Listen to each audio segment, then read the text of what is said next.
94.3 tomato FM वर मी स्नेहा तुमच्या बरोबर. Good morning Kolhapurkar.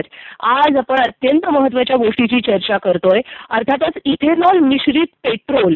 आणि मग याचा आपल्या गाडीवर काही परिणाम होऊ शकतो का? आपल्या गाड्यांमध्ये ऑलरेडी ही फॅसिलिटी किंवा हे कॉन्फिगरेशन आहे का, याबद्दल अगदी डिटेलमध्ये माहिती देण्यासाठी आपले एक्सपर्ट आपल्या बरोबर आहेत. आपल्या बरोबर आहेत वेद टू व्हीलर मेकॅनिकल असोसिएशनचे अर्थातच वैभव पाटणकर सर, जे NITचे ऑटोमोबाईल डिपार्टमेंटचे प्रोफेसर सुद्धा आहेत.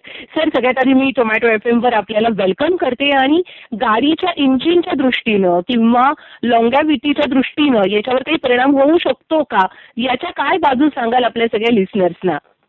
धन्यवाद मॅडम, मला या प्लॅटफॉर्मवरून आपण बोलण्याची संधी दिली. ऍक्च्युली इथेनॉल ही आता काळाची गरज म्हणता येईल, कारण पेट्रोल आपण आखाती देशांच्या वरती डिपेंड आहे आणि इथेनॉल वरती चालणारे इंजिन हे बाजारात येणं खूप इंडियाच्या दृष्टीने, भारताच्या दृष्टीने महत्वाचं आहे. पण नाण्याची दुसरी बाजू थोडीशी बघितली तर इथेनॉलमध्ये थोडंसं ऑक्साईड जास्त असल्यामुळे, म्हणजे ऑक्सिजनचं प्रमाण थोडंसं जास्त असल्यामुळं इथेनॉलचं जे पेट्रोल आपण गाडीमध्ये टाकीमध्ये भरून ठेवतोय, तसं जर इथेनॉल भरून ठेवलं तर कदाचित जास्त दिवसानं खाली तुम्हाला त्या फ्युएल टँक मध्ये पाणी दिसेल आणि वरती एक पेट्रोलचा किंवा ह्याचा तवंग दिसेल तुम्हाला. त्यामुळे गाड्यांची फ्युएल टँक जे आहे त्याचं करोजनचं प्रमाण वाढणार आहे त्याच्यामध्ये.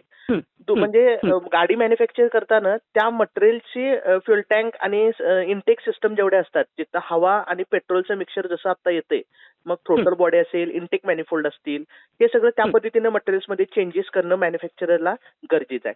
तसेच याचा फरक रबर आणि प्लास्टिक कंपोनंट वरती जास्त होणार आहे. रबर आणि प्लास्टिक कंपोनंट खराब व्हायचं प्रमाण ह्याच्यावरती वाढणार आहे. त्यामुळे त्या दर्जाचे रबर आणि प्लास्टिक कंपोनंट जर इंजिन आणि फ्युएल इनटेक सिस्टम मध्ये जर दिल्या गाडीच्या, तर ते चांगल्या पद्धतीने पुन्हा काम करू शकणार आहे.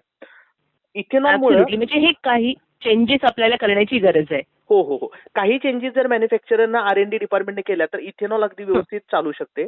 मॉइश्चर आणि करोजन ह्याच्यामध्ये थोडंसं वाढणार आहे. मग ह्याच्यावरती सायलेन्सर असतील, इंजिनचे विविध भाग असतील जे आयर्न बसणं तयार केलेले असतात, लोखंडापासून अल्युमिनियम लोखंड तयार केलेले असतात, त्याच्यावरती थोडासा ह्याचा इम्पॅक्ट पडण्याची शक्यता आहे. पण ते जर मॅन्युफॅक्चरिंग R&D डिपार्टमेंटने जर त्याच्यावरती चांगला वर्कआउट केला तर 100% आपण चांगल्या पद्धतीने ते इंजिन किंवा गाडीचे वेगवेगळे पार्ट जे इथेनॉलच्या कॉन्टॅक्टमध्ये येतील ते आपण चांगल्या पद्धतीनं काम करू शकतोय त्याच्यावरती. Absolutely. Thank you sir, thank you so much. Okay, welcome madam, thank you.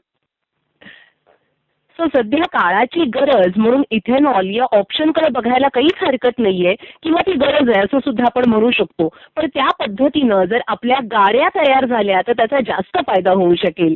ऐकत राहा आणि तुमची मतं आमच्यापर्यंत पोहोचवत राहा. 94.3 टोमॅटो FM वर मी स्नेहा तुमच्या बरोबर, एकदम फ्रेश.